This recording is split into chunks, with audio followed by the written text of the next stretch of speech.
Or is it? This is something people want me to watch for a long fucking time. Like, I'm talking about like a long ass fucking time. Holy shit, it's been a while. It's 3 parts, by the way. Well, we'll at least knock out 1 part for it today and see what it's about, okay? And he quit it before he even played it? Yeah, maybe. All right, let's see what this is. When's Allcraft? It's at 3. It's in an hour and a half. That's why I'll at least knock one of these out right now. You're going to love it? I hope so. The thing is, like, Final Fantasy, I always respect whenever you have content like this that, like, people try to do, like, they do something wrong and then they try to make it better. Like, to me, that's a big deal. I think that's very important because it shows, like, a dedication. You know what I mean? And, yeah, that's the way I see it. Hope your allergies are getting better. It's okay.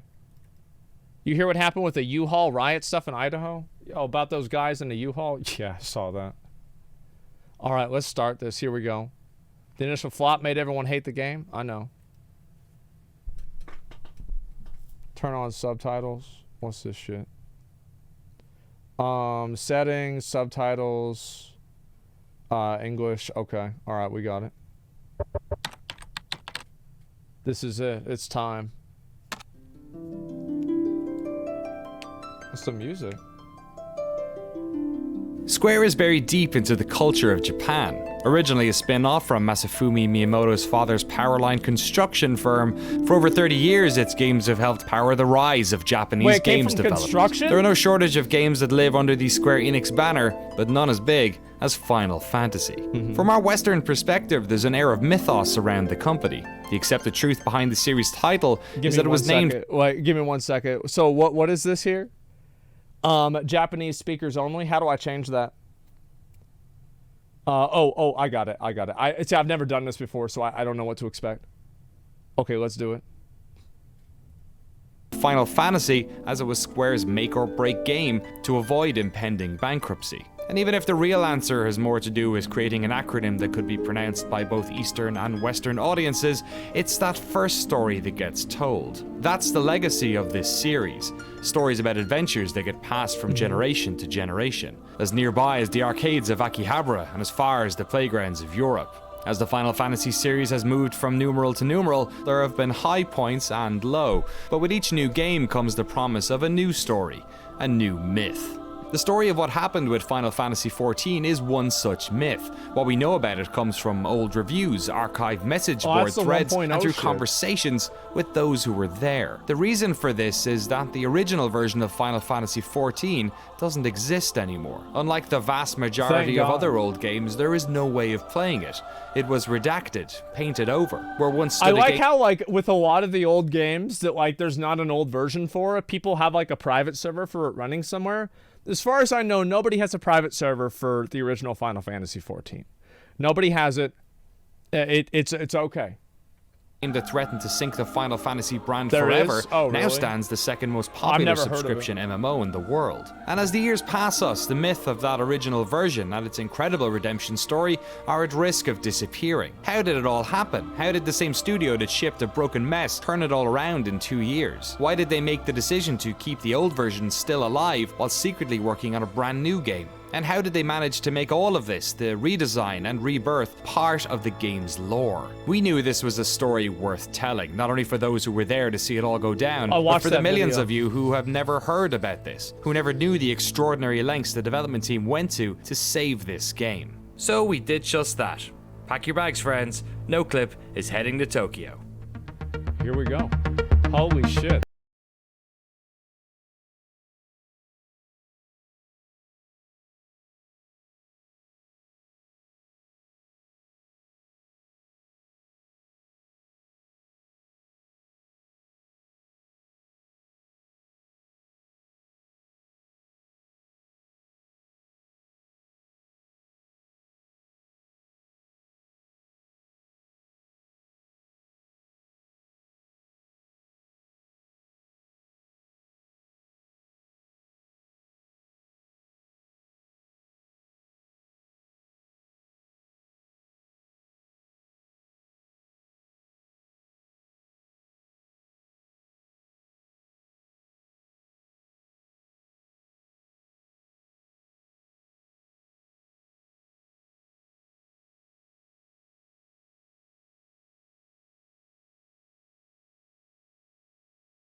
Hello and welcome So to good, Shinjuku, man. Tokyo, home of Godzilla, restaurants full of dancing robots, and Square Enix, one of the most prolific video game companies in the world. For the past few months, I've been playing catch-up with this story, playing the latest version of the game, talking to players, and watching I remember I community did this retrospective quest. series like the Speakers Network's fantastic fall and rise of Final Fantasy XIV. My goal, to make sure we asked the right questions when we sat down with the team. That During our makes time sense. here in Shinjuku, we're going to talk to everyone from the engineers who worked on the original game to localization leads, community managers, and even the CEO of the company. Oh, wow. All to allow them the opportunity to tell their side of this fascinating story. Holy The shit. fall and rise of Final Fantasy XIV happened in real time in front of Koji, millions yeah, of that's people the guy. around the world. But we wanted to know about this story from He's an still entirely around new as far as I perspective, know. from inside the corporate machine that made it happen, that led to its terrible launch and ultimately its incredible rebirth. My name is Michael Christopher Koji Fonks. I am the English localization lead for Final Fantasy XIV. And my middle name being Koji, it's not something I gave myself, it's a name my father gave me. My father was stationed in Japan for 2 years in the Okay. Navy when he was young. Went back to the States.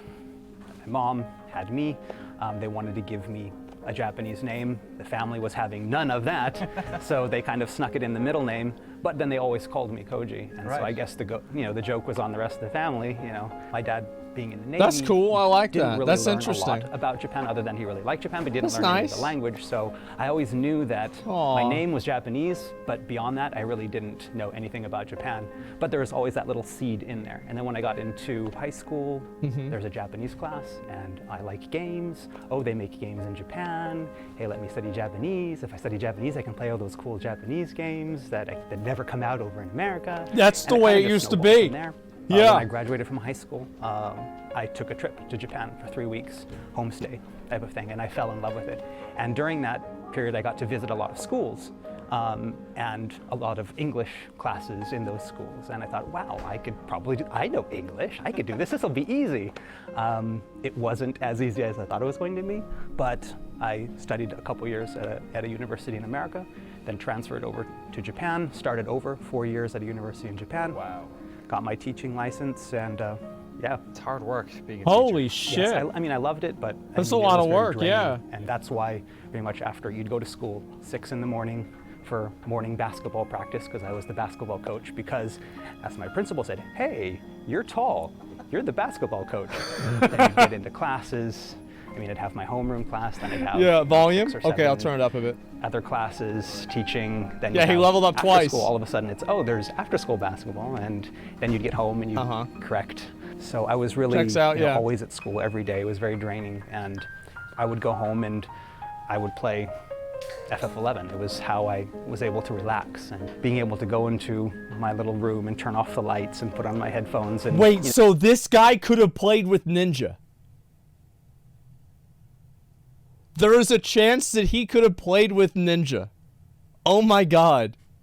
get into that world of Vana'diel was something that helped me escape from the stress. And then it just happened to be, one day I was online, There's a checking for chance, yeah. 11 related information, and I saw that Square Enix was hiring, looking for a translator, and it just kind of, wow, that would be really cool. You did it. Damn.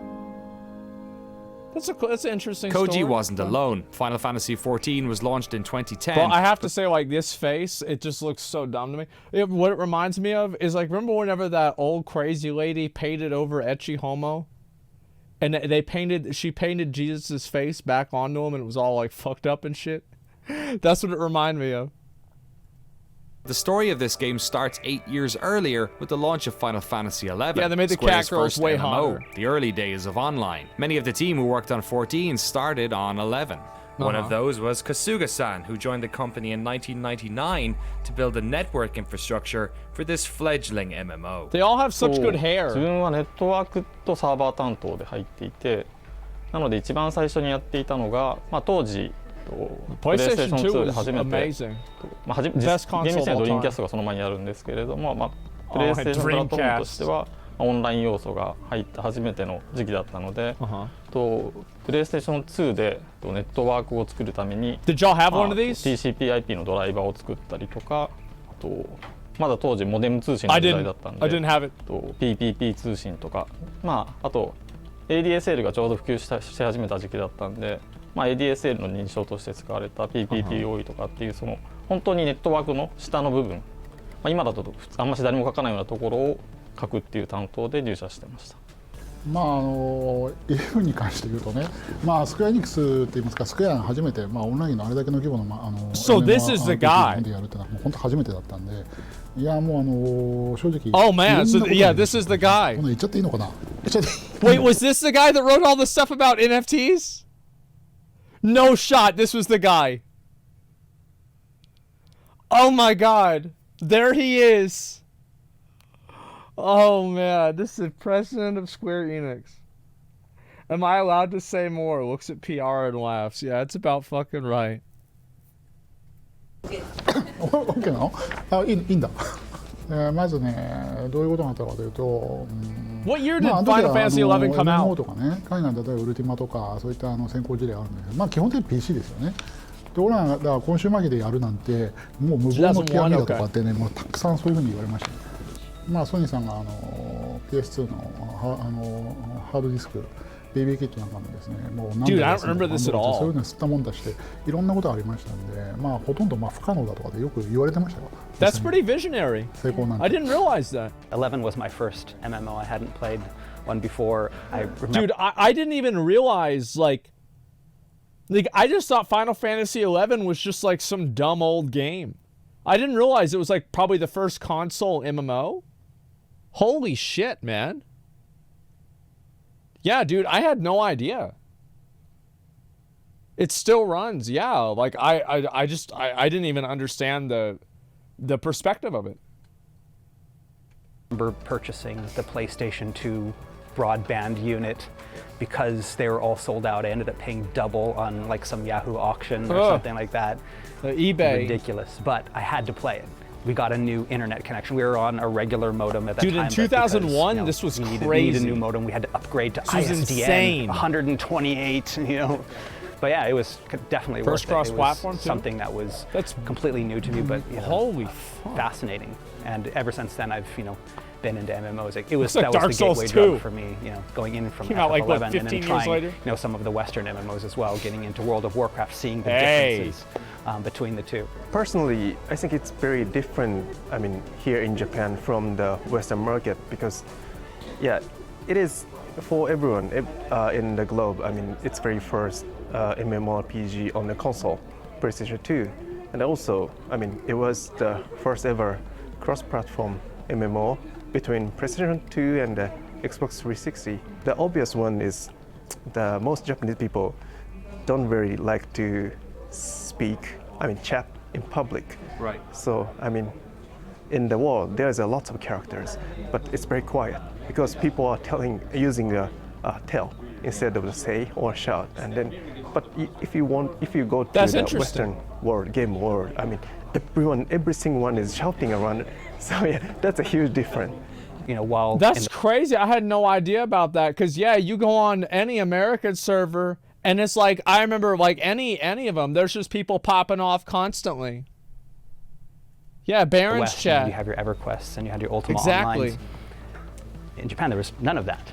And then so Final Fantasy XI was really one of the first MMOs in Japan. And so getting to work with people never shut the fuck basically up. The pioneers of the Japanese MMO was really exciting. On the other hand, I mean, you could also say that it was possibly kind of a curse in the sense that they were all, doing their own thing. They had their vision of what an MMO should be and what a Japanese MMO should be.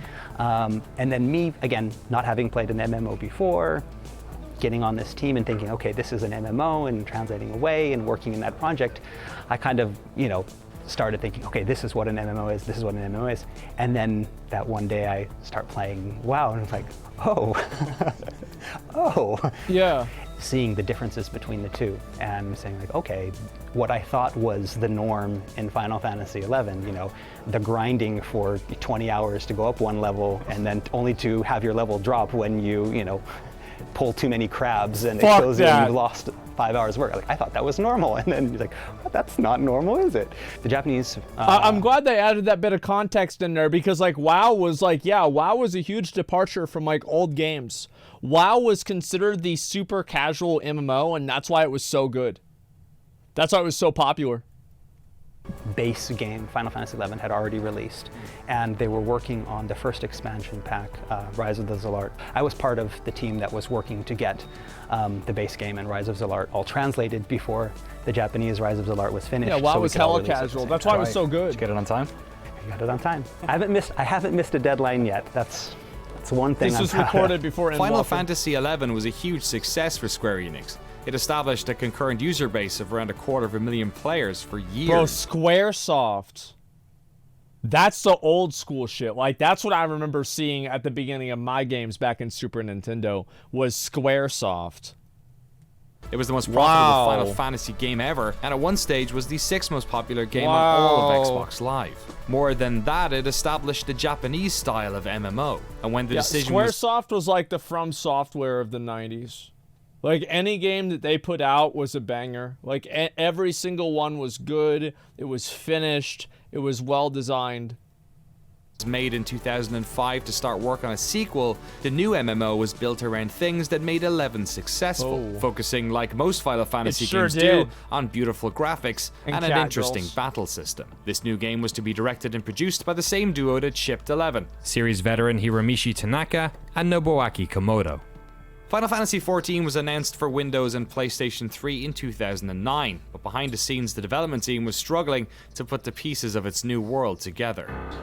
ファイナルファンタジー14のその最初のバージョンの、自分が見た時の一番大きな問題点、最終的にそれが問題だったと考えているものっていうのは、その最初のコンセプトとしてそのプランナーがスクリプトを書くことによってゲームを作っていこう。で、利点としては、プランナーが考えて自分たちで実装するので、高速な開発ができる。要はそうじゃないと基本的にはプランナーさんものを考えて開発者にエンジニアに相談してどう実装するかを決めてでゲームデザインをする。Bro, you couldn't even jump? Wait, you couldn't even jump? Oh my god. Man, whenever I found out you couldn't jump in the original Guild Wars, I said, nope, I'm out.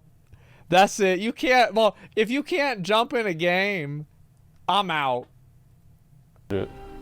人はそのどういうパラメータをいじりたいかとかを相談しながらエンジニアと話をしてものを作っていかなきゃいけないんですけれども、そこの部分に関してスクリプトを導入すると自分で考えて自分で実現することができるようになるっていう発想でゲーム実装の大半がスクリプトで組まれてたんですね。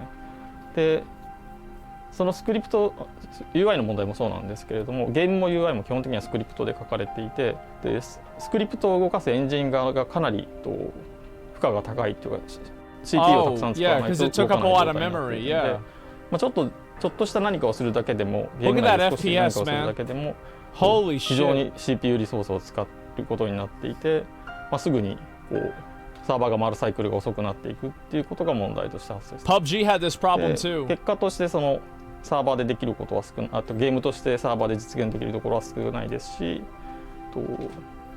何かしようとすると負荷が上がっちゃうんで、じゃあそれを回避するためにどうしようとかっていうことで、結果的にそのゲーム内容としてリッチなものが実現できなくなっているってことが起きてましたね。で UI もスクリプトで組まれていたので。 I feel like the style, the art and everything, and like the extravagance of Final Fantasy art, like that's really like at the core of what the game is. So like if you don't have like that extravagant fucking crazy art style, is it really Final Fantasy? なんかちょっと処理するだけでもすごい時間がかかるっていうような問題が発生していました。Like I mentioned before, again, localization being in a position where we get to see all the parts come together first. We were some of the first to realize that, Houston, we have a problem. That type of situation. I mean, you had the battle team. They're like, yes, we have this great battle system, with stamina and these things that you can do. And then you had the story team. Yes, we have this story. Oh, hey, we have these guild leads and all of these parts. And everyone was really, really proud of their parts. Look at this grass. It's so beautiful. Look at this barrel. It's the most beautiful barrel ever to be, represented in graphical form. It's got as many And- polygons as the character. Yes, and all of those parts, all of these teams, again, very, very proud of their work. I mean, the team was, put together with some of the best minds in Square Enix. You had people that were, leads that could probably even, lead their own projects, were all come together, and it became a lot. Sometimes that can be a bad thing whenever you have a lot of people that all are supposed to be like, they're like really experienced and like you never know really who's in charge, right? Because you have like, too many cooks. Too many cooks, bro. A lot of just tiny little groups making something that was really great. Yeah. But once you put It's it not together, cohesive. it was kind of a mess. And no one really knew that, except for localization and probably QA as well. And we're like, okay, we This need doesn't to do fit something. together. But by then it was one of those, it's kind of too late to do anything. But for us, we would be looking at the text. Oh and- shit, there's the girl. She's the one you got her earring, and then you bring her back to the Scions of the Seventh Dawn. This is Gilfina. Yeah. She's the one that adopted Milfina's mom. Yeah, after her parents got killed by the Gubu and fucking Ulda. Some of it, it wouldn't make sense, or it would just be And very Thancred bland. saved her. And thinking, if there's any way to make this game better, what can we do? It's like, well, I can take this text and maybe add some more stuff into it, How you add some more remember flavor that? to it. 'Cause and, that's what it maybe said. that will distract people from the fact that the battle is not that fun. At a fundamental level, the piecemeal Yeah, just design of the distract game was people. causing problems. Graphics were inconsistent. While many elements of the world were copy and pasted ad nauseum, some environmental objects had as many polygons and shaders as a character model. The battle system was just confusing. The game didn't have elements fundamental to most modern MMOs, things like jumping, auto attack, and the ability to interact with the map using a mouse. It had a I think that's one of the things is like WoW was just like, you've got to remember, like WoW was so far ahead of its time whenever it came out. It basically put every other game that came out within 5 years of it into the dirt. Like it was so good, and there was nothing that even came remotely close to it. Like the amount of like the especially in terms of like core design, right? Like movement, menus, like interactivity with the world, interacting with the NPCs, like all of that stuff. Like World of Warcraft was like contextually probably the most like it was like the equivalent of the iPhone. Right? It was like whenever Apple brought out the iPhone and like nobody else was even fucking in the same universe as that? That's what WoW was like. System that nerfed hardcore players to make sure they didn't level up too fast. Yep. The UI was confusing. Crafting WoW was had that at the incredibly beginning, complex too. and took forever. And simply, there just wasn't enough content. The closed beta wasn't going well. They needed more time to fix these problems, so the open beta was pushed back to within a month before launch. she is. The team knew there were problems, and they were getting frustrated. で、今まで話していた仕事っていうのは大体その2010年の1月から、実際にリリースされる 8月ぐらいまでの間にやっていたことで、ゲームが本当に良くないっていうのがこう、Of the み game んな not に being 認 good. 識されて自覚されていくっていうのは結局ベータが始まって That's one way to シーズン say 版が始まってっていう8月9月10月ぐらいまでの期間に起きたことなんですね。で実際にはこうチーム内の意識としてもリリース前そのベータが始まる前から本当にこれをリリースしていいものかどうかっていう議論はある程度そのチーム全体でオフィシャルであったわけではないですけれども、開発者の中ではやはりその世に出していいクオリティかどうかっていうところは議論がありました。It's almost always a bad idea whenever a game gets released to the public and it's bad. Like pretty much every time it's a bad idea.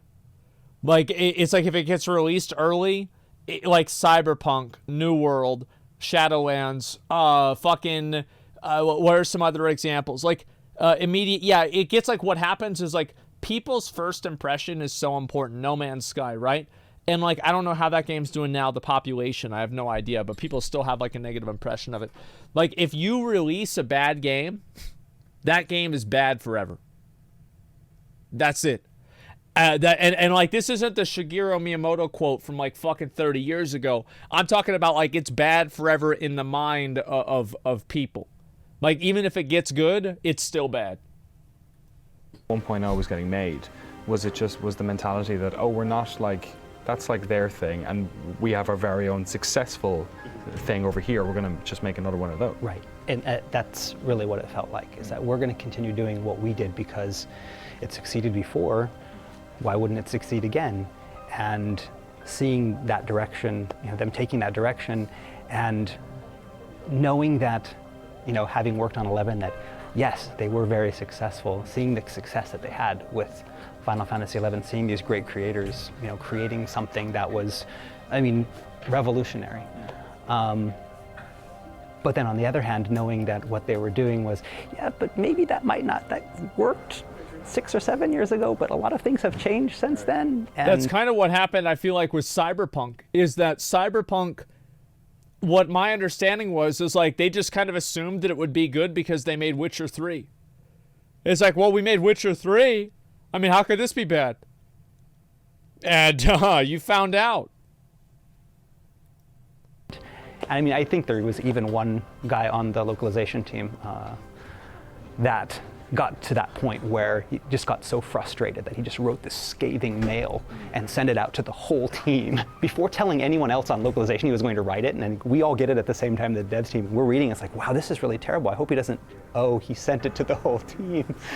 My man. Because he just got really frustrated because to him, they were being very stubborn. They weren't, they hadn't moved on.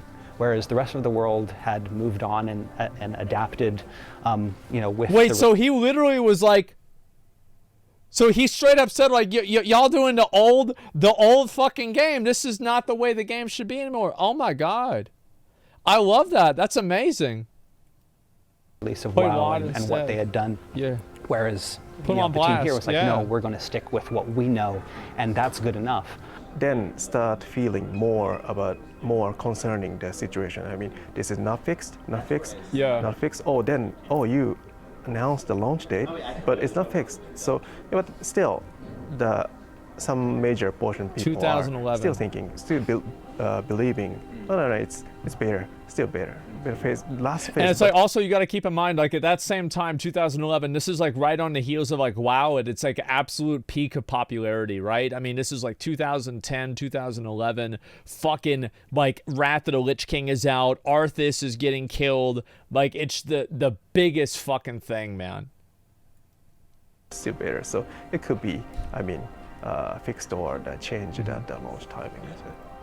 Kind of went from thinking, okay, this project's going to be great, to, there might be some problems. Can we fix them? Can we fix them?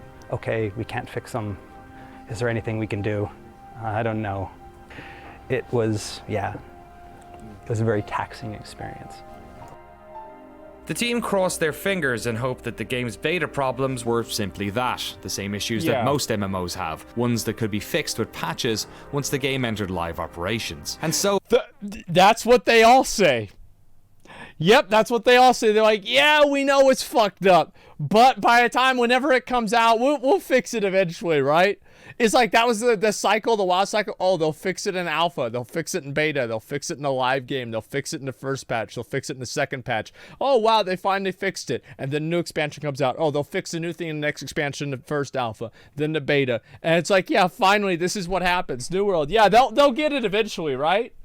Final Fantasy XIV Online launched on September 30th, 2010. It sold well its first week, and after a month, had over 600,000 players swarming into its world. But it didn't take long for the cracks to appear. The problems in the beta were echoed by new players. The game was sluggish, the servers crashed, and Eorzeans quickly ran out of things to do. Quests were limited, and the fatigue system even made grinding for XP next to impossible. It's crazy how something like this could happen, and then New World could come out and do the exact same thing wrong. Like, New World did the exact same thing wrong. Critics ate it alive too. Let's get right down to it. Unless you've got the patience of Job or some kind of masochist, you shouldn't play Final Fantasy XIV. Its problems are so vast that I could spend hours talking about them. The awful interface, the recycled content, the stringent limits on questing, Jesus. the useless maps, the stupid market ward, these issues and dozens more constantly have you asking that age-old question, what were they thinking? So, what Yeah. was it like seeing public reaction? Not good, I bet. Yeah, not fucking good. People fucking hate it. Like, the thing is, like, I was so balls deep in WoW at that point. Like, I had just graduated high school like a year or two before then. So, like, I was chilling with the boys, fucking playing Wrath of the Lich King. I wasn't thinking about no fucking cat girls. I was thinking about the Lich King and Deathwing. That's it. And so I wasn't really keeping up with this whenever it happened. Yeah, it was very, I mean, very disheartening. Yeah, it sucks. Because I bet it would. You'd want to look at those and you'd want to say, no, they don't understand. They don't know, They don't what's get going it. on here, or but deep down, you'd know they were right. And that was what kind of, that dagger in your heart and it's twisting because, you want to defend what you worked on. I mean, the people that I worked with are the greatest people. I still, work with a lot of them. I had worked with them before in FF11. Yeah. I consider them not only coworkers but friends. That's nice. But, and then you see people online, bashing the work they did, and I know how hard they worked. I know how many hours they put in. I know that, like, in the last 3 or 4 months, people were basically living at work, all putting their 100% into That's this. nuts. People working so fucking hard on that shit. Like, people always talk about it here in America, like, the, what's it called? Crunch time or shit like that. But, like, yeah, they sleep at work. Yeah, they just work all fucking day. Japan work ethic is nuts.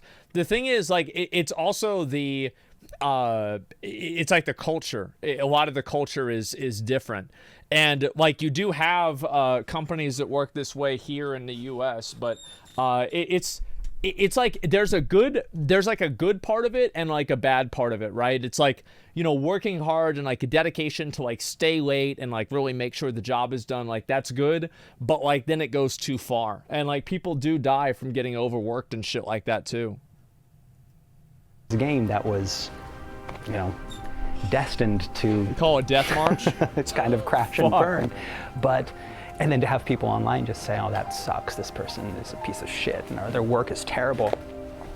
It hurts, but it hurts more because if I was not here and was a user and had played that You'd game, agree? I probably would have said the same thing. Yep. そう There it です is. ね。当時はね、私CFO やってたんで見てたんですけれども、ローンチのタイミングやっぱ一番大きく違ったのは11の時のいろいろごたごたね。と I do find that little part of it to be a little bit isn't that interesting that this guy used to be the CFO and he's the guy that's promoting NFTs. Little bit of fine print there that is very illuminating. Very, very illuminating. Not CEO, sorry, president. 14の時のごたごた一番違うっていうのは No longer investing. 11 Yeah, の時はいろいろ no, ごたごたあったけどゲームに関して言うとさすがに相当やっぱり相当程度やっぱり受け入れファンゲームを相当 receive のやっぱり評価されたんですよね。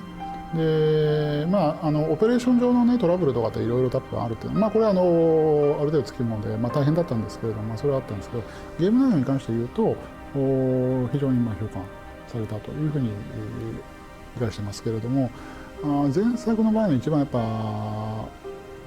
私はちょっとまずいなこれって思ったのはやっぱりゲーム自体の評価が非常に厳しいものだったということですね。これはちょっとやっぱりそう大丈夫かというのをローンチした後ね、The worst. やっぱりそこはね非常にリアルに感じましたね。それはそうですね、ローンチして、しばらく経って、そんなに長い期間じゃなかったですね。そうしばらくなんでやっぱり相当なこのままで大丈夫なのかっていう社内でも相当やっぱり議論ありましたからね。I mean, the first few months was just an endless stream of translating apology mails from producers and directors and finding out that sucks. Trying to figure out different ways of saying we're sorry because the more you say it, the less weight it has. But Japan being a country where people apologize a lot, that's part of the culture.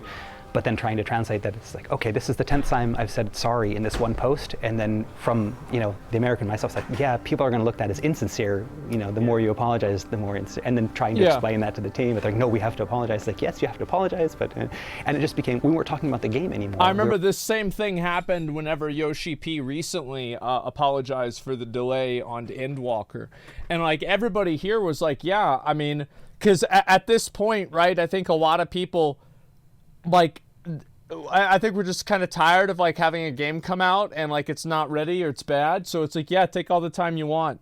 I think most gamers would rather wait and play the game as it's good. Even though some of them might say like, oh no, it's fine, we'll fix it later, I just want to play it right now. No, you don't. We're talking about how to translate apologies, and it seemed like that lasted for, you know, a couple months. Actually, we see a huge drop. I mean, right after the launch timing, we got some good number of the subscribers. Then that fall. I mean, as you can imagine. So I mean, it was failure, and we announced a failure. So we see lots of decline. さっきも話した通り、実際にはその開発内でもその Yeah, it makes a lot of sense. 今リリースすべきかっていうか、リリースできるクオリティにあるかっていうのはまあ、ベータ直前とかベータが始まってもそうなんですけど、常に疑問はあったので、まあ、リリースして実際にそのただ、まあ、それまでにチーム内にあった空気はそのやはり出したら意外と受け入れられる可能性があるんじゃないかっていうその漠然としたその出せばどうにかなるのかもその自分たちが I love seeing this and then thinking of like all the other games. Like remember whenever Ian was like, oh yeah, they just didn't understand as right, we'll fix it whenever the game comes out, and then they bring out BFA and it's awful. Like when has this ever actually happened where like, oh, it comes out and they fix it very soon after release and everything's okay and people don't have a bad impression of the game? Pretty much never. 思っているほど悪くないのかもっていうその何の根拠もないと希望的なものがあったんですよね。で出た結果結局そんな魔法は起きなくてやはりその自分たちが感じている通りにまあ、まだ世に出すには早いというか世に出せるクオリティに達していない商品を出してしまったっていう気持ちはみんなにあったので実際にその改善しなきゃっていうか根本的に対応しなきゃいけないっていうところはチーム内に割とすぐ広がったと思ってます。なので特にすごいそんなことはないっていう意見がすごく強くあって誰かを説得しなきゃいけないみたいなことは特になかったですね。That would make sense, yeah.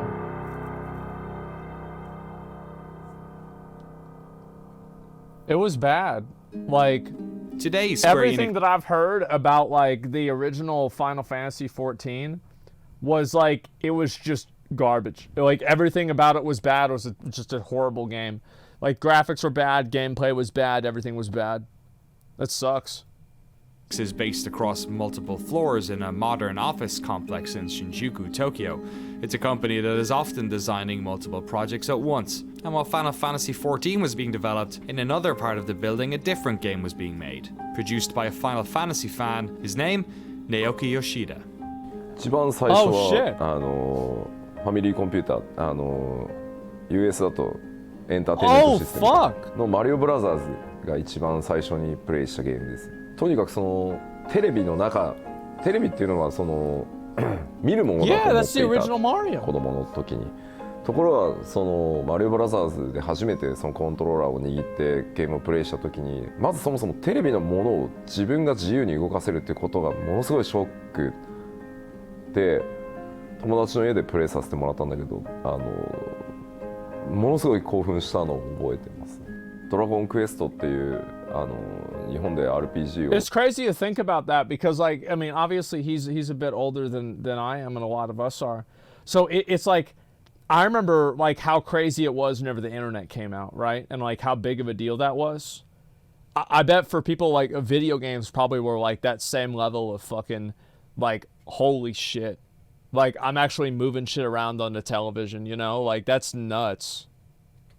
まあ大きく広めたタイトルを初めて触った時に、ア I never ク played ション Dragon では Quest. ないゲーム、数字のやり取りでこんなにまたさらにゲームは面白くなるんだっていうのを、特にストーリーラインがあってっていう、また次のカルチャーショックを受けて RPG っていうジャンルにものすごくなんだろうフォーカスしていくことになったかなとは思います。当然その翌年に出た「ファイナルファンタジー」にもその映画的なその演出ファンタジーをより強く打ち出したっていうところにもすごい衝撃を受けてたので、Yeah, I don't remember Dragon Quest 僕の at 中で all. ドラゴンクエストとファイナルファンタジーっていうのはすごい大きかったですね当時。Like most Japanese players at the time, Yoshida-san played all the early Final Fantasy games. He holds them in high regard, though he still holds the bitter memory of not being able to save before the last dungeon in Final Fantasy III. But when he was 11 years old, a brand new type of gaming experience arrived at home. His uncle gave him a PC. On this PC, the young gamer learned how to program BASIC. His first video game centered around trying to break into a bank vault. But this PC also exposed him to a spectrum of gaming that eluded most Japanese players. How old is Yoshida? Yeah, how old is he? He's 49. Holy shit. Okay, so I'm just trying to do the math. Like, wow. That must have been like pretty much the first fucking PCs. Holy shit. Western role-playing game. Wow. He fell in love with games like Diablo and was stunned when he first went online and played with other players. でその翌年にウルティ I マ wonder オ what ン he ライ thinks ンを about ベータ Diablo から Immortal. プレイし先輩にとにかくすげえゲームあるって言われてウルティマオンラインをベータから始めたのが Those 初め Ultimate てメ Online. モをプレイした作品でやっぱり同じよ That う was a big deal な too. その3回目の衝撃3000人が同時に一つの世界で遊ぶっていうのがもうとてつもないまた衝撃でしたね。まあウルティマは本当に自由度のウルティマオンラインは特にとにかく初期は自由度がめちゃくちゃ高いゲームだったのでそのいわゆるロードの称号をつけたそのなんて言ったらいいんだろうなすごく紳士的なというかコミュニティリーダー的プレイを He made an する evil キャラクター character? と完全に悪のプレイヤーキラーをやるキャラクターを2つ作ってどっち Bro, he was ganking people and shit? Oh my god. It's や a っぱりそ PK, の yeah. MMORPG っていう Oh ゲー no. ムがどう作られてるのかどういったエンジニアリング See, が like, I love the fact that, like, because you think about it, it's like, who really knows, like, how to make sure that people don't get fucked with in a game are people that used to fuck with people in games. Yeah, like, they're the ones that, like, really understand it because they know how to fuck with people in games. Exactly. That's what it's got to be. 必要なのかっていうのもものすごいそこで勉強させてもらったと思います。もうその頃からはコンソールと God 同じぐ damn, らい that's の a 比 whole 重で game. PC Oh my god. でゲームをかなり遊ぶようになってたので Wow. 自分で PC パーツ買ってきて組み立てたりしてたしでやっぱりそのあたりで FPS もかなりプレイし始めてたし Uh-huh. 特に 3DMMO のスタートであるエヴァクエストその後プレイをし始め EverQuest was a pretty big step up too. Like, I mean, you got to keep in mind, like before EverQuest, like you didn't have it where you could move around like this. It wasn't the fluidity. Like EverQuest was a big step up. Now, I wasn't into EverQuest. I did not like the game. However, I can respect the fact that it was a tremendous increase. Like it was 3D. Yeah, it was massive. で当時エヴァクエストのパッケージを日本で手に入れるのが本当に大変で出張で東京に来た時に秋葉原をね時間を作ってゾンビのように店をこううろうろしてエヴァクエストってゲームないですかねエヴァクエストってないですかって Yeah, we did the same thing with WoW. Yoshida-san would embark on a career in games that would eventually see him joining Square Enix to work on the Dragon Quest series. Though he wasn't working on the Final Fantasy team, he was part of the umbrella group that was allocating programmers to various projects. He didn't have granular visibility on FF14, but he knew the team was struggling. I asked from his perspective as a producer where he thought the game's problems were coming from. まあわかんないこれ広報にカットされるのかもしれないけどクリスタルツールズって呼ばれるミドルウェアを全社でその作ろうとしていたので腕のいいプログラマーは全部そのチームに Yeah, this was like their engine or something. 各なんだろうゲームラインから招集されて Yeah, it was something メインプログ like ラ that, マー right? みんない Yeah. ないっていう状態になってしまったのでどのプロジェクトもものすごい大変な時期だったまあオリジナルの14がああなってしまった理由の一つでもあるかなとは思いますけどさらに2つ大きな問題がそこに絡まっていて、スクエアエニックスその全体にThis was huge. This game was massive. 本当に世界一クオリティ、グラフィックスのクオリティが高い。Yeah, like I'm telling you, like Final Fantasy X was like, that was like, I'm trying to think of a game. It's like the next game that was like that big of a jump is like I don't even know about like Half-Life 2 maybe, but like it just completely took graphics to a whole nother level. Yeah, Crisis, like yeah, maybe Crisis or something like that. It was massive, man. ゲームエクスペリエンスがものすごく詰まったゲームっていうのをたくさんリリースしたので、本当にこうなんていうんだろう、ある意味自信過剰にもうなっていた時期で、自分たちが世界一だし、自分たちのグラフィックスこそが世界一だし、その作り方はその自分たちにしかできない。だからなんだろう、でも超巨大な成功体験ってやっぱり足かせというかにもなる例だと思うんですけど、ものすごくおごってた、まあ悪い言い方をすればおごってた時期だったと思う。That's what happened again. Like that's what CD Projekt Red was. I think that's also what happened with WoW. It's like after you succeed so many times, you know, like you just kind of get used to and assume that like things are gonna be fine, and then eventually they're not fine. You know, like the looking at you, yeah. There's a lot. It's complacency. You can't be wrong anymore. Exactly. It's too big to fail, and then people fail. ですね。まず例えると、その刀を作る刀匠のような職人たちが本当にたくさんいて、彼らが一つずつを手作りで作って世界一のクオリティを作り上げていたんだけど、実は世界は、まあ、特にその北米を中心にテクノロジーでそれをカバーするっていうところをずっと追求してきた時期で、プレイステーション3の世代になった瞬間にテクノロジーの方がそれを上回るっていう時期が来たせいで、作り方を変えようとはしないし、だけどテクノロジーも追いつけないっていうことから、さらにそれを知ってるはずのプログラマーたちはミドルウェアの制作に行ってるっていう状態で、でもグラフィックス作ってるそのアーティストたちは自分たちの作り方こそが世界一だと思ってるので。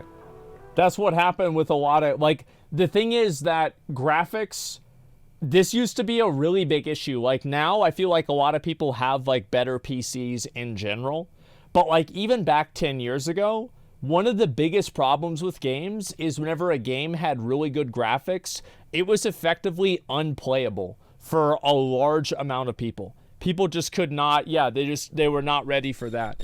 And like you'd have games come out and it's like, this is a great game, but nobody can fucking play it because of just like how high the options were. Crisis, you know, another big one was Half-Life 2. Half-Life 2 was fucking massive. Like that came out in what, 2004? No, people still didn't have graphics cards by then. You know, they were still running, they were still trying to boot this up on a Windows 95 PC. It was brutal. 古い作り方で引き続きものすごく負荷のかかるやり方でアセットを作ってたので、もうそれらが絡まってっていうのがまあもう一つの大きな、さっき2つあるって言った問題の一つ目がそれです。もう一つはプライドはいついかなる時でもとても大切なものだとは思うんですけど、そこにやっぱり超巨大な成功体験をしたっていうこと自体が乗っかってきちゃうと、その自分たちの作るゲームこそがベストであって、他をあんまり見る必要がないっていう時期でもあったんじゃないかなと思っていて、例えば当時世界多分 MMORPG を知ってる人に世界最大の MMORPG は何ですかって言ったら、100人に聞いたら100人がワールド・オブ・ウォークラフトって言ったはずなのに、誰もプレイしてない。Bro, like that's like that. I'm so glad to hear it. This is the same fucking shit that happens with so many other games. Is that it gets developed by people that don't fucking understand the genre. They just make their one game and that's it. Like you have to always be looking at what other people are doing. You have to always be like innovating. It's like I go and I look at, like, for example, it's like I thought WoW was like the norm. Then I go and I play Final Fantasy. It's like, wait a minute, no, I don't have to do a fucking 30-second, 30-minute run back, like whenever I was doing Cthulhu, right? I don't have to do this. Like, oh, I don't have to like rebuff every time. Like my buffs just stay on. It's fine. It's like a lot of the things that you just take for granted as like this is just the way it is. Other games say, wait a minute, why? Right? And like you have to look around and say like, this is actually take a step back, deconstruct it and say like what really matters. Like Blizzard used to be the best at this. Blizzard, one of the things that Blizzard was better at than any other company in the world was taking a good idea and making it better. Straight up. Like that is what their strength was taking like, anytime a good MMO came out, and everybody would be happy. I'd be happy. I'd be like, great. Blizzard's going to steal all their good ideas and put them in WoW. 開発チームがこれはワールド・オブ・ウォークラフトを知ってるか知ってないかっていう話だけの話をしてるんじゃなくて、その自分たちが世の中に対して新しいそのビデオゲームをリリースしようとするときにライバルになるタイトルは何だろうとか、ユーザーは今プレイヤーはどこにそのゲームエクスペリエンスの最新の状態をプレイしてるんだろうっていうのを知らないっていうのがその感覚として僕には結構信じられない。なんでもっとみんなゲームプレイしないの？だって自分たちが今どの辺りにいるか分かんなくなっちゃうよっていうのがまあ言いたい。で特に14の場合に関しては。Yeah, you got to keep in mind, like this was whenever Mists of Pandaria was out. Like WoW was in full swing. It was the game still. Even with Mists of Pandaria, it was the still game. No way, no research at all. Well, they probably thought that they were making better games, or they were, high off of their own success, so they never really thought about it. もちろんファイナルファンタジー11の超巨大な成功体験っていうのが邪魔をしたっていうのもあるとは思うんだけど、あの当時はエヴァークエストを徹底的にプレイをしてだからこそ11を作ったはずなのに、新しいレストランをオープンするときに隣にあるレストランがどんなメニューを出していてどんなサービスをしてるかを知らずにレストラン開店させる人はいないんじゃないって。So, just at the launch stage then of 1.0, what was the feeling within Square Enix? The beta was quite close to launch. Were people anticipating that there would be negative feedback, or were they less aware that that was going to happen, I guess? 僕は他のチームにいて、すごくベータの評判が悪いっていうのはネットでニュースは見てましたね。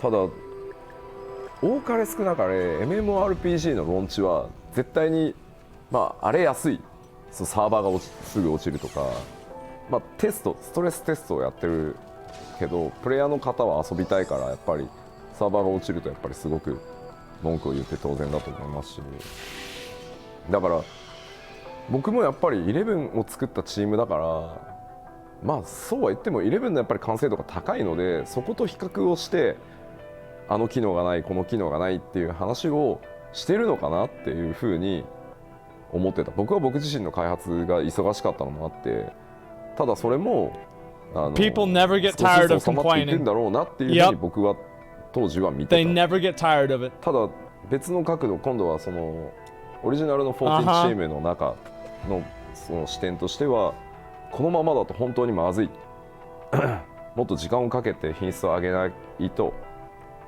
っていうもちろん声を上げる人たちもいたけれど、会社ってIt's just really surprising. Like I can't get over like how much this reminds me of New World. Like I feel like this is like one for one what happened with New World. Like am I crazy here? Like I think that's exactly what happened. It's exactly like New World. Yeah. の判断としては、ファイナルファンタジー11のスタートもそうだったと。機能たくさんなかったし、ものすごくネガティブなフィードバックもたくさん来たけど、パッチでどんどん直していって11は完成したんだから14も大丈夫だと、最初は絶対こうなんだっていうふうに判断したのでベータを終わらせてリリースセーフに切ったっていうのが当時のジャッジだったって、僕はチームに入ってからインタビューをしてそれを確認したので、チームの中ではやっぱり議論はあったそうです。あのままじゃまずいっていう話は。ただ最終的なジャッジは今お話しした通り11の時もそうだった。でも11だってずっとパッチを続けて、ああなったじゃないかと。Eventually, corporate realized that this wasn't usual launch problems, so they called on a few select members of the team to create a task force. This task force would research what changes the game needed and the resources the development environment would require to do the work. I don't know why companies don't do that here in the US. Like, this is a smart thing to do because you've got a massive fucking product. You've invested, like, you know, millions of dollars into this. And it's like what I feel like we do. I feel like it doesn't happen. A lot of times, it's like the game comes out, it's not good, and it's just like, well, it's, you know, it is, you know, it is what it is. I don't understand why that happens. It's so frustrating. And like, I'm mainly talking about WoW, but like, it's like, how did this not happen with Shadowlands and BFA? You know, like, it just frustrates me so much. Because, like, it's just common sense. Of course you should make a team to decide, like, why it's messed up, right? Especially if it's a live service game. Fuck. Of that team would talk to Yoshida-san about their worries after hours. His thoughts were that the current organizational structure would need to be modified if the team was going to make the changes required. In October of 2010, Yoshida-san talked to the then Square Enix president Yoichi Wada and suggested they initiate a company-wide emergency to get the team the resources they needed. Holy shit, Wada-san Amber spent Alert. a few days talking to the 14 development team about their concerns, and while a lot of the team had suggested that the current task force was in fact up to the task, some members of the 14 team had pleaded to have Yoshida-san join the project to help. And so it transpired that in late November, corporate took the decision to remove Hiromichi Tanaka from the team and move Nobuaki Komodo from director to lead designer. Both of their vacant positions would be filled by Yoshida-san. Damn. At that time, he was leading a team that was working on an original IP for Square Enix. All right, yeah, he was replace two disappointed guys. to leave that team, but excited for the opportunity to work on one of the company's crown jewels, a numbered Final Fantasy game. Yeah, it's so huge. He got right to work.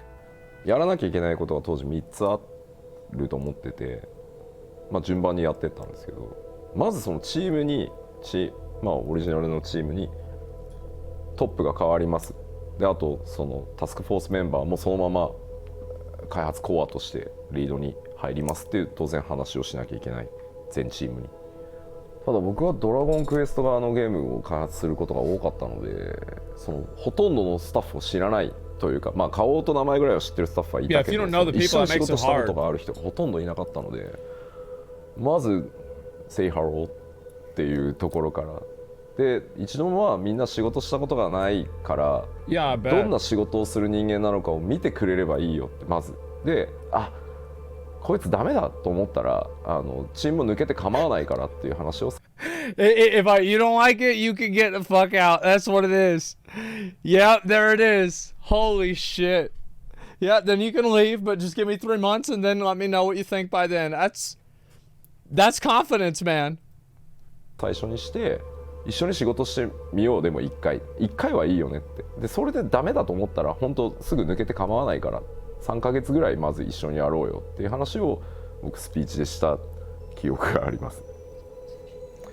でまあもう1回チャレンジするよ。まあ当然その時その申請するなんて話はまだ計画がなかったので、とにかく立て直しをやるよと、ギブアップはしないよっていう話をした時に。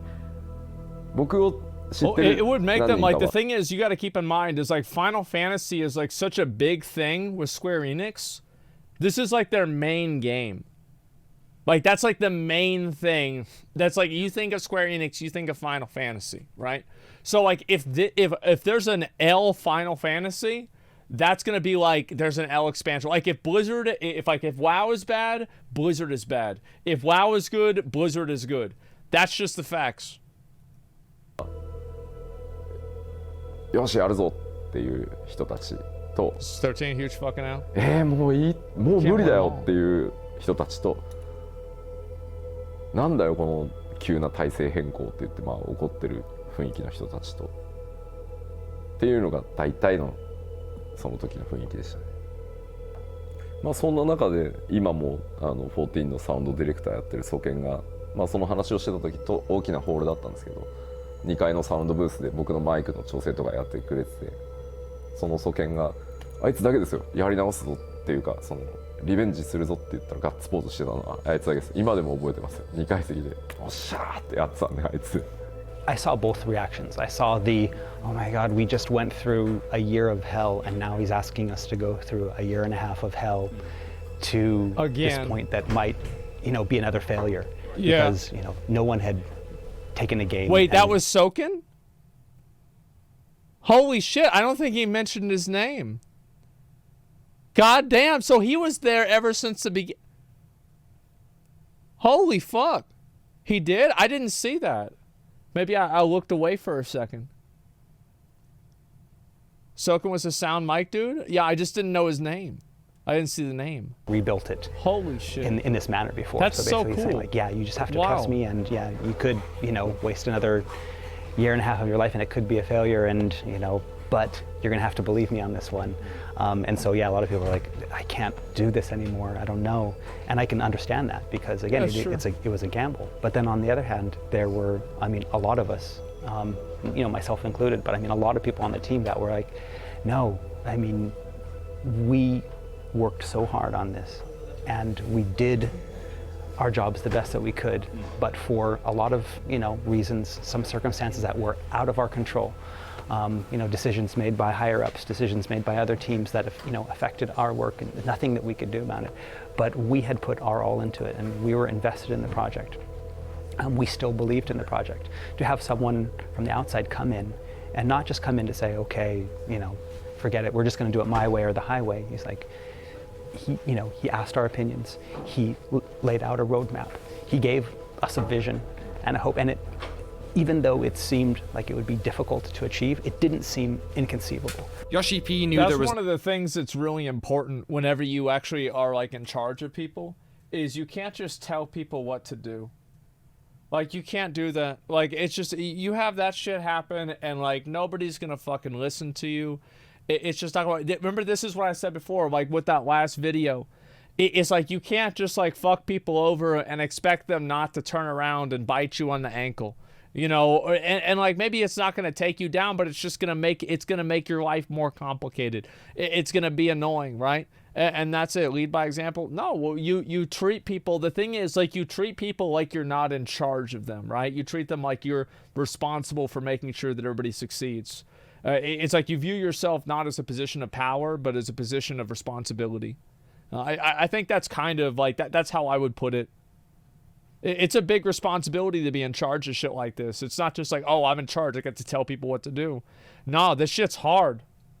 No time to wait. He worked with corporate to make sure the team had time off, both for them to relax, but also to give him time to build his new vision, to do research playing other MMOs, and to help draft his plan, to deliver the vision and how the team was going to do it. They had very little time to fix this game, so once they started, the specifications document would have to be watertight, and as captain of the ship, he needed to be able to answer every question the team may have, quickly. Yoshida-san was now at the helm of his first Final Fantasy, and as an avid MMO fan, he was looking forward to getting in there and fixing it. What he couldn't have known at this stage was the scale of the job ahead of him, that no matter how much they patched Final Fantasy XIV online, they couldn't ever fix it. What they'd have to do was something that no developer had ever done, to rebuild an entire MMO while the original version was still running.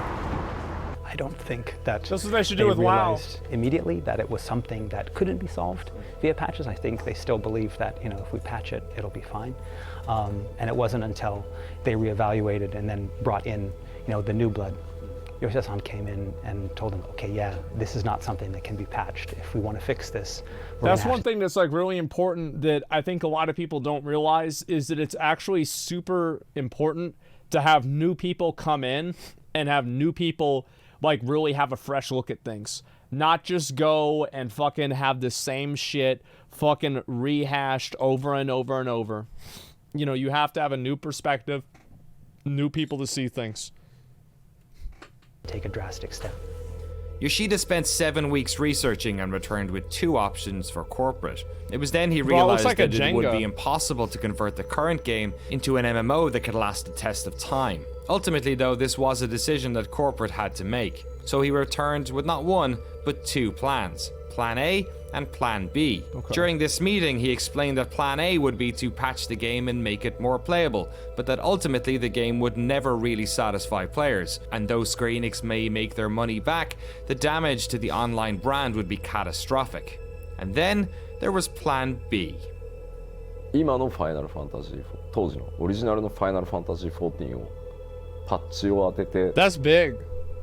そのできる限り That's the red ポ pill. ジティブに遊べるものにしながら、裏で全く新しいそのファイナルファンタジー14をもう一度作り直すっていうのがプラン B で、まあその話だけを聞くと、まあそんなバカな It's like at this point, I don't think any other game had really done something like this before. Like I'm trying to think about like, has this ever really happened? Like at that point in time, like I'm pretty sure that was basically never what had happened. Like No Man's Sky, that was like fucking like 10 years later, man. That was like way later.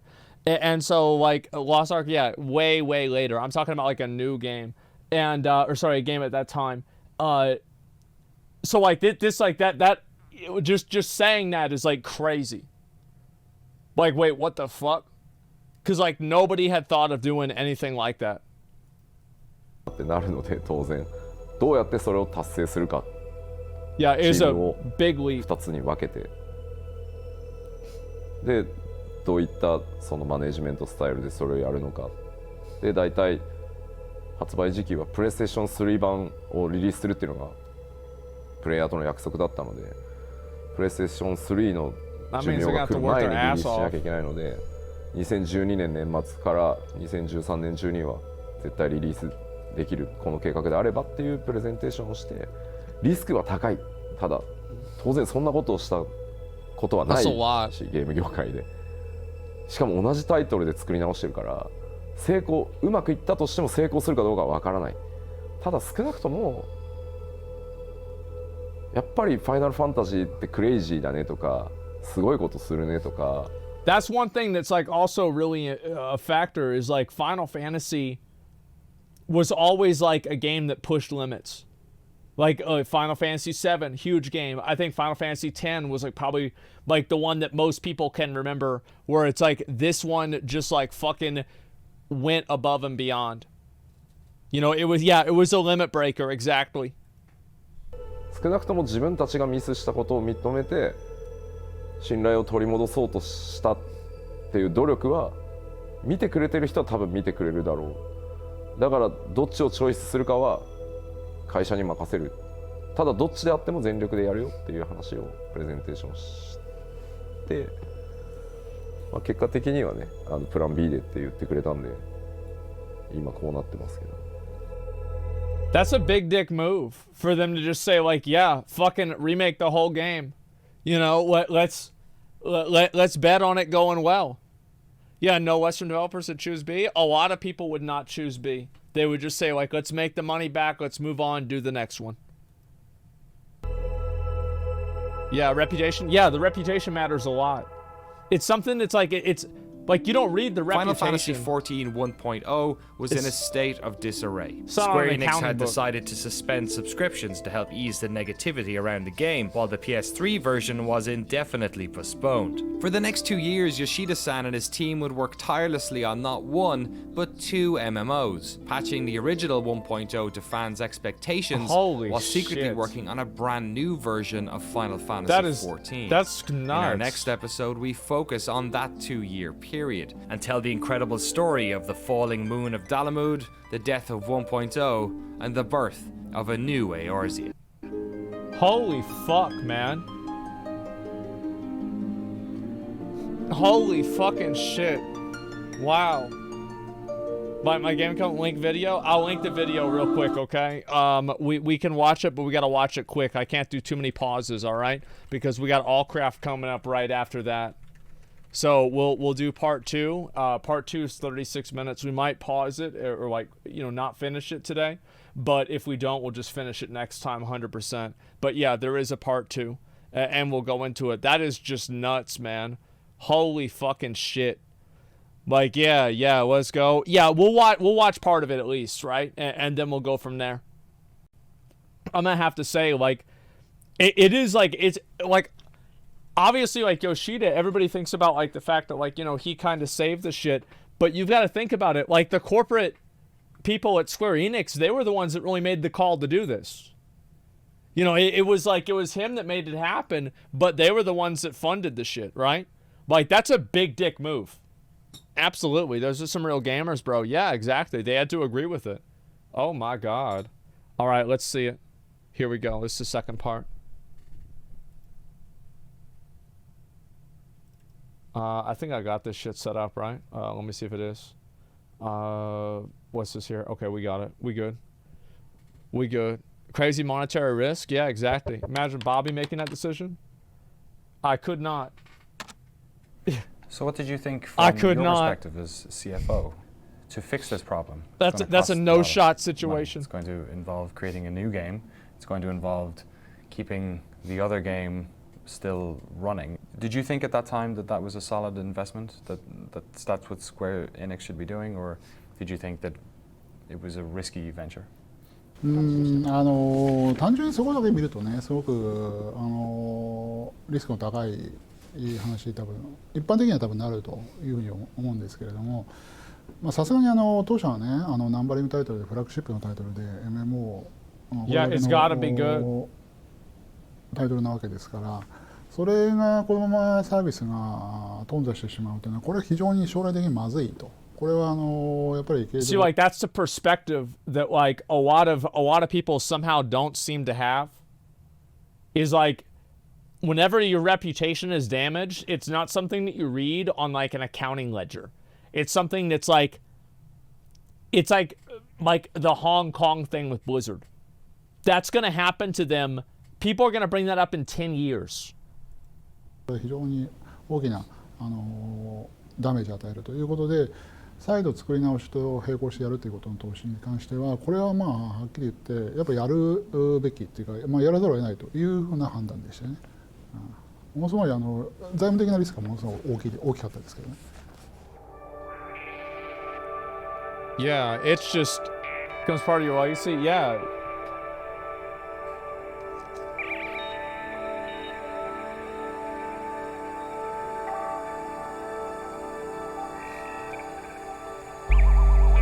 That's the perspective that people just don't seem to have. Is like how much that just fucks you. Hello and welcome back to our series on the fall and rise of Final Fantasy XIV Online. We rejoin Yoshida-san and the team at Square Enix at the start of a long adventure, and with players leaving en masse and the clock ticking, it was time for them to formulate a plan. But how exactly do you rebuild an MMO while people are still playing it? Yoshida-san set his eyes on a 2013 launch date for the new version of 14, as he wanted to have the game out for fans within the PlayStation 3's lifecycle. But to do this while still patching 1.0, he would have to create an entirely new MMO in less than half the time of most conservative estimates. Oh shit. So before we get into specifics of what exactly was changed, I wanted to know how he did it. So for a moment, we step away from game design and dive into a critically important aspect of video games development that we rarely talk about. What's that? Project management. Oh. Designing an MMO I just imagine the timeline for something like this is at least 5 years for anything. And you're being asked to do it in less than half of that probably. When you're designing games, when we talk to people, so much of it is iterative, that you create something and then you refine it and you brush it and then you look at it again. But you didn't have that luxury. You had to make sure that the version of A Realm Reborn that was coming out at that date was the final package. So did that change the way that you had to set up the team and the way your workflow kind of went? MMORPG の開発に5年が普通だっていうのはもうちょっと強く言っといてください。まずそのスケジュールトラブルを MMOs are like the riskiest thing for for somebody to develop. It's like whenever you make an MMO, you not only are investing like a ton of time and money in the front end, you're also making an investment into the future. It's like you can't just release an MMO and be like, you know, right? I mean, well, you can do that. We've seen that happen, but that's not a good idea. And it's just, it's going to make the game worse, right? ためのそのマネジメントの工夫としては、yeah, it's a huge one. なんだろうな、言い方がちょっと難しいんですけど、ものすごく腕のいい、特に100人に1人ぐらいしかいないようなプログラマーがたくさんやっぱりいるわけではないので、かつものすごい短い期間で大量のコンテンツやアセットを作らなければいけないので、人がたくさんどうしても並行作業が多くなるとかかってしまう。能力のこの差を高いレベルに合わせるんじゃなくて、低いレベルに合わせるというか、言い方が難しいな。平均的なところに合わせるっていうそのマネージメントをすることでリスクをなくすってことをしました。この後ちょっともうちょっと詳しく話します。I remember killing this motherfucker. 何をしたかというと、 I think it was a warrior quest. とにかく一つのタスク、例えば、ドラグーンというそのジョブを作るっていう時に、今言ったドラグーンっていうジョブを作るっていうタイトルって1タスクに見えるけど、そうじゃない実際には。何個のドラグーンにはアクションが必要で、そのアクション一つプログラミングするのに、どれだけかかるか。もちろんそのドラグーンの特定のアクションを作るために仕様書も必要だし、仕様書を作った後は実際にその仕様書に例えば That's the thing is like you itemize time invested into different things and you know like how much and how little time certain takes. Like that's a big factor. 時間かかる。It's like like you can't have like a bunch of cut content. それを例えば僕に確認依頼が飛んで僕がチェックするのに例えば15分かかる。そのぐらい一つのタスクに見えるものを徹底的にもう細かく分解させるっていうちょっとlike abandoned content is wasted time, wasted money. 究極のそのミニマムな管理方法を引いたので、I bet they were stressed. 結構ストレスだっただろうなとは思います。で、そのさらにシングルタスクに対して、it would be brutal. 最もこのタスクが自分で早く終わると予測される時間、この時間でこのタスクが完了したら自分を褒めてもいい。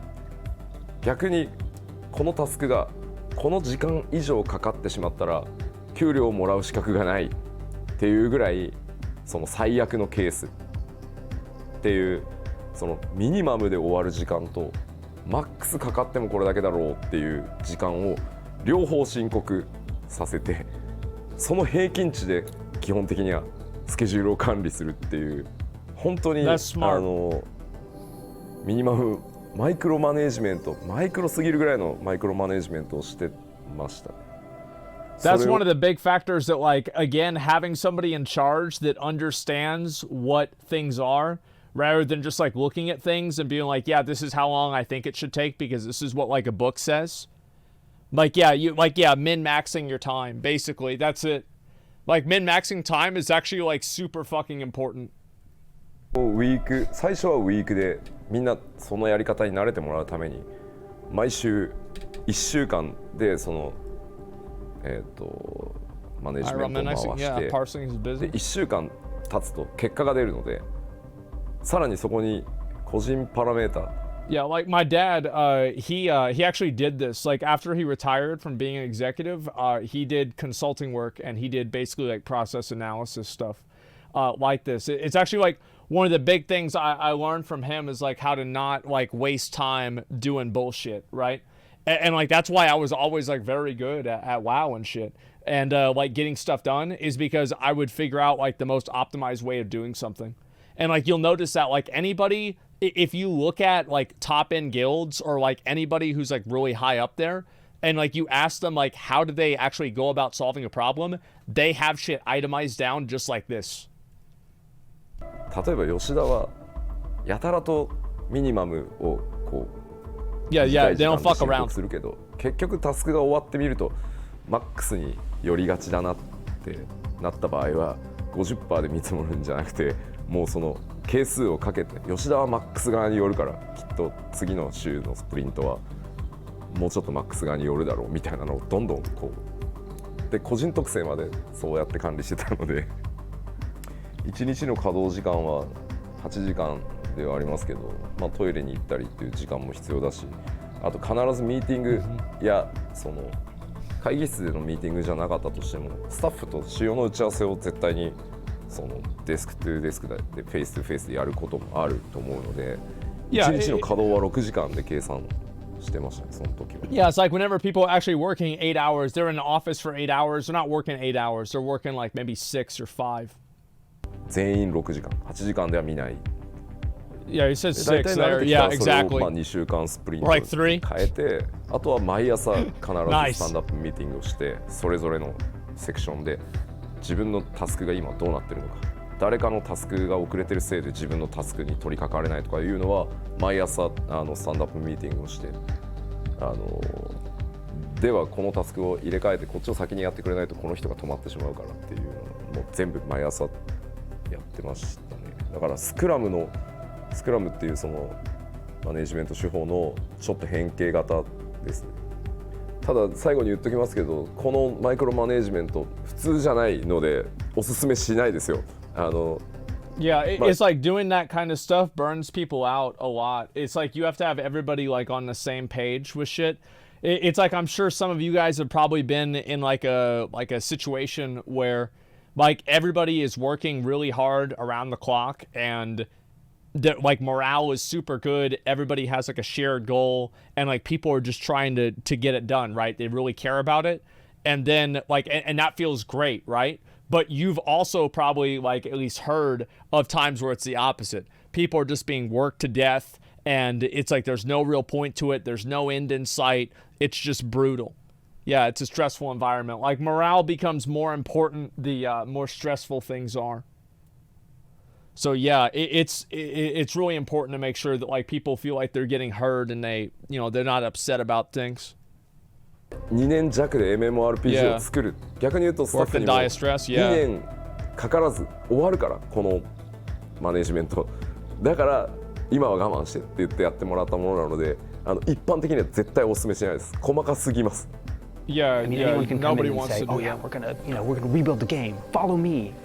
But he came in with, this huge Excel that had all of these lists of everything on it, what we're going to do here, what we're going to do here, this is when we're going to do Unbind, this is what we're going to do here. Yeah. And to see that, it's like, okay, this isn't just a stopgap type of thing where a president's like, okay, crazy here, let's just change the leader and hopefully things will, yeah, things will get better. It was an actual, okay, this guy really wants to do this. He has this plan. Yoshida had them running like a well-oiled machine, so it was time to get to work. First things first, they had to start the rollout of patches for 1.0, but a critical part of the failure of the first game was the poor communications the development team had with their community. So to keep diehard fans on board during this protracted period of redevelopment, they had to be a lot more transparent. What we explained to players very first is it was failure. Failure. So we need to restart the game. But I actually just realized this. Lost Ark stole the Tukis, the way that they organize themselves on who's the best and who's the worst. They just stole that from Final Fantasy's kobolds. They literally lifted that shit straight off of it. Like, I didn't realize that till I looked at him there. I thought of it. Like, yeah, they straight up fucking airlifted that right off. They're like, yep, same thing. And they're both like little goofy little animals, It's pretty much the same fucking thing. If it works, it works, yeah. At that timing, we didn't War announce Tuki? Realm Reborn is not announced, but we are going to fix this game. We need more communication. So just list all the changes, plan changes. So some upper management people doesn't like this because if you show this to the players, player knows what we will do. So, after that, you did this, but you didn't do this, you didn't this. Everyone can check that. So, some people doesn't really like that way. But when Yoshida-san and myself are discussing how we deal with the community, but what we need to do is to establish the trust. 確かに、今の14のそのユーザーベース That's a big thing. Is like trust matters a lot, and you see that with like Endwalker. Like Endwalker had a lot of problems on release. It did. Like the server queues, like that was fucking like if you can't play the game, that's a huge fucking problem. But like the people trusted the developers, and they realized like they're doing their best. And it'll be ready when it's ready, you know what I mean? Like, that's a massive thing. And it's like, you see what happens whenever that trust gets eroded, and like people just don't they don't want to hear it, even if it's something reasonable.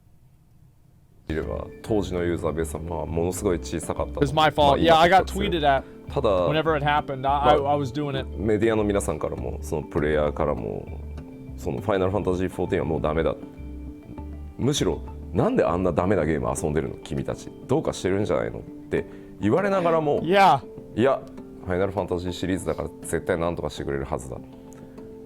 いやこれはこれで僕らは楽しんでるからほっといてくれ。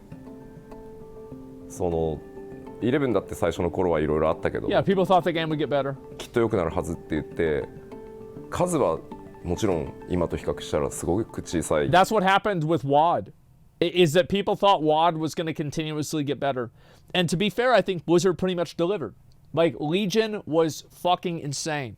Like, the amount of content that Legion had was astronomically more than, like, pretty much any expansion that we had had before, right? And so, like, people got rewarded. They felt good about it. They're like, all right, you know, and then BFA comes out and it's an issue. And it's like, well, hopefully it's good. Shadowlands comes out and it's also an issue. People are not happy about that, right? That's whenever you lose the trust. That's what it was. そのコミュニティだったかもしれないけど、誰よりもスクエアエニックスやファイナルファンタジーのことを応援してくれている人たちだったので、この人たちを無視するんだと多分この先もうファイナルファンタジーはダメだろうと思ってたので、むしろ何よりも大切にしなきゃいけない部分っていうのが最も大きい理由。それは何億円使おうが回収できない後でコストだと思うので、信頼ってそういうことなのかなっていうふうに会社にもプレゼンテーションしましたし、僕もそう思ってたから、まあ、続けましたけど。あともう一つやっぱり大きなポイントは、本当にファイナルファンタジー14がリバンプしてその大逆転するためには絶対に彼らの力が必要だっていうことももう一つ重要な意味を持っていると考えてました。 Next, Yoshida split his team in half, some working on the new version of 14 and others working on the updates to 1.0, what he called the guts version of the game. But with so much of the game requiring fixing, where do you even start?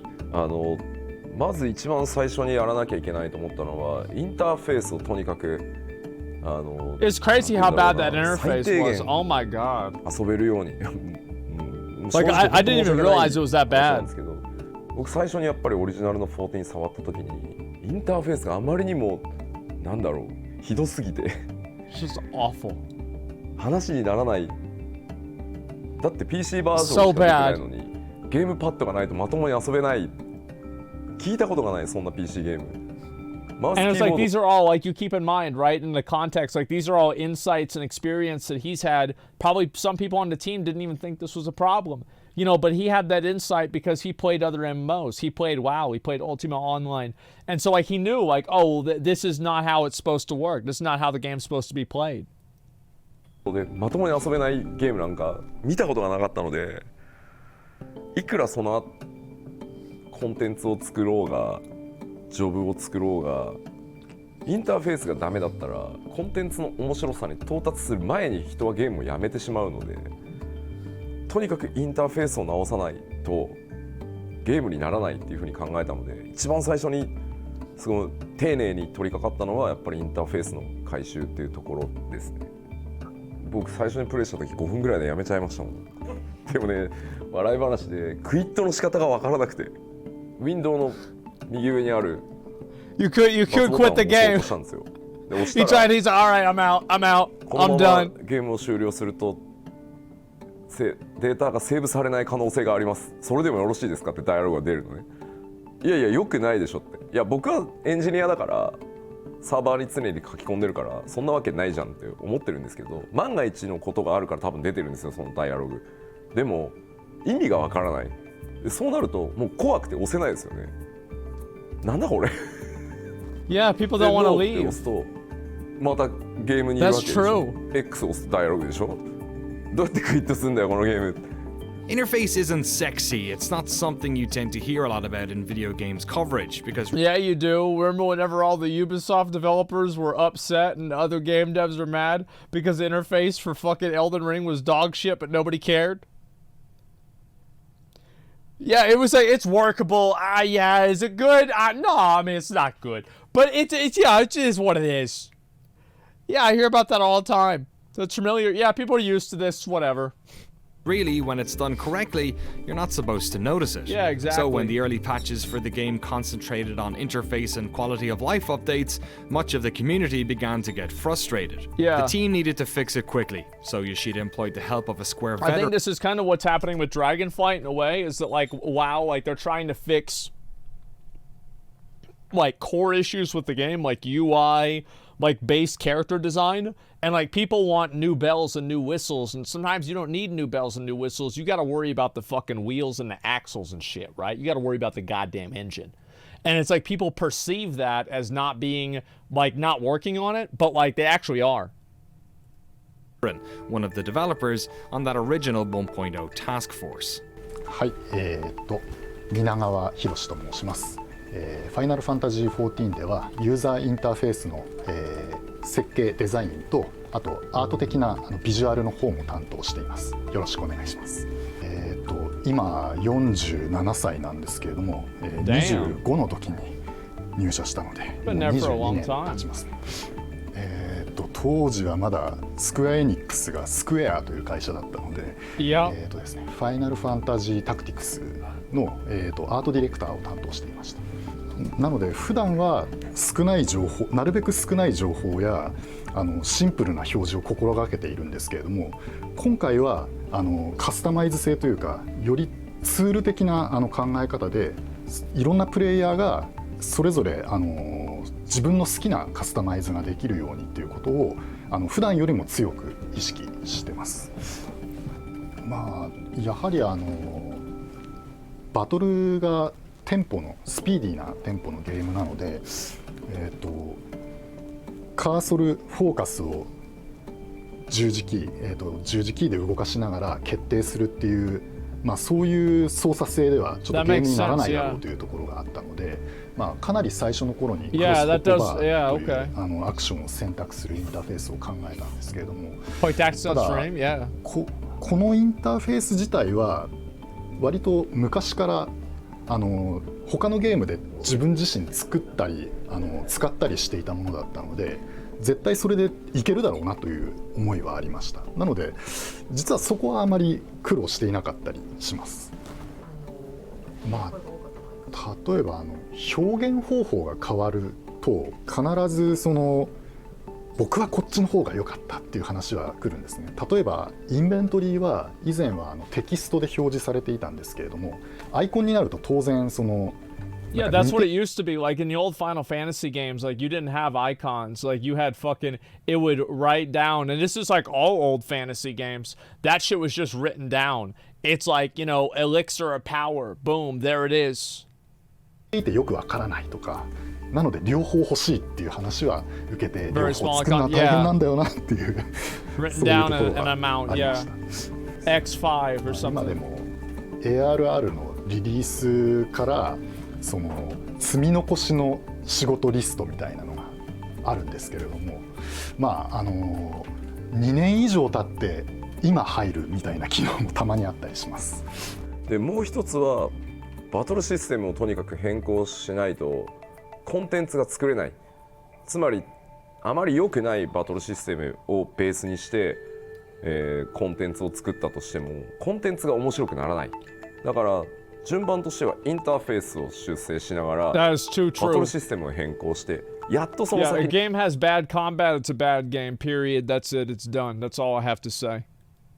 コンテンツを作る Bad combat, bad game. っていうのが、That's it. 順番としては僕は真っ当だと思った。当時のバトルシステムも当時は15人でパーティーが組めてあって、でしかもマジックポイント MP の管理っていうものがほぼなかったので、当時のファイナルファンタジー14の中で最強の回復魔法だったケアルガーっていうスペルをずっと連打してても MP がゼロにならない。延々ケアルガーして OK で、他の魔法いらないよね。じゃあとにかく当時は15人で一つのモンスターを殴りまくって回復しまくってっていうすごい大雑把なゲームだったので、これを戦略的なバトルシステム計算式に変えていかないとコンテンツが面白くならない。Yeah, having back attacks I think makes it way more interesting. Like I'm a fan of like the back attacks and shit because like it like in Lost Ark I feel like that's what makes combat interesting. Is you want to get behind them and shit. Positionals, だか yeah. ら UI を直しながらバトルシステムを変更して。It can be frustrating. Positionals can be frustrating whenever you're not the only person controlling them, though. That's what the difference is. Allcraft, yeah, I'm gonna join up in the chat in like probably like two minutes. それらの準備をしながら最も重要だと思ってたのはファイナルファンタジーエレメント Yeah, that's why it's frustrating for tanks or for players with っていう tanks. のが次のというか最も大きな課題だっていうふうに思ってました。なぜなら当時ジョブも There's な no かった。 paladin. ナイトもいない。ブラックメイジもいない。ホワイトメイジもいない。これはファイナルファンタ You ジー couldn't ride Chocobo. Wait, you couldn't ride a チョコボに Chocobo. 乗れるわけでもないし。 That's like イ core フリートは出てき gameplay. てるけど戦えないし。一体何なんだこのゲーム。だから僕らがコンテンツとして Bro, like, see, that's the thing is like he thinks about the shit that matters. Like, bro, you can't fucking you can't ride a Chocobo. Like that's I mean, like, come on, that's a big fucking deal.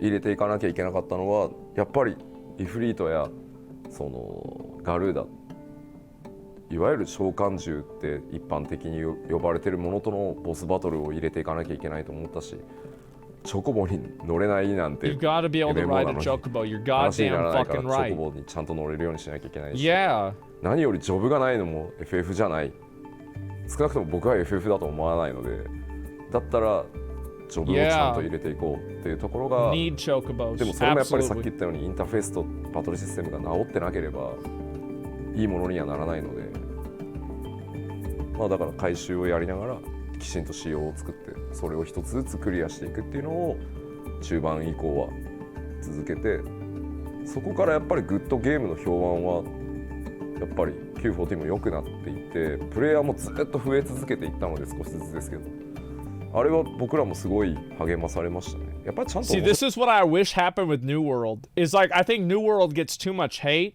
but like because like they do try to make the game better, but I don't know if they can get it back without a fucking like a massive change, you know? ものを作っていけば I don't trust みん Amazon. なプレイをしてくれるっていう A lot of people 数 don't. 字の上からもよく見えたので当時の7つ一気にリリースされた7つの Seven classes at the same time is 8ナンバ nuts. ー忘れちゃったけど Holy 7つの shit. ジョブがいっぺんに実装されたんですけど Yeah, たった that's 一人のゲームデザイ insane. ナーが作ったんで One dude did all of The team had that? their sights set on what needed to be changed and how they were going to do Holy fuck, man.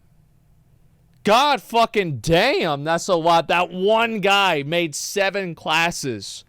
Jesus. This is not even, yeah, he's not fucking around. Listen, we're going to do Allcraft. Obviously, let's be realistic. There's no way I was going to finish this one. We're going to watch this and also the last part. Next time, I'm going to watch all the rest of this. We have Allcraft, guys. I want to say that this is a very special episode of Allcraft. We have a returning guest, Quinn69.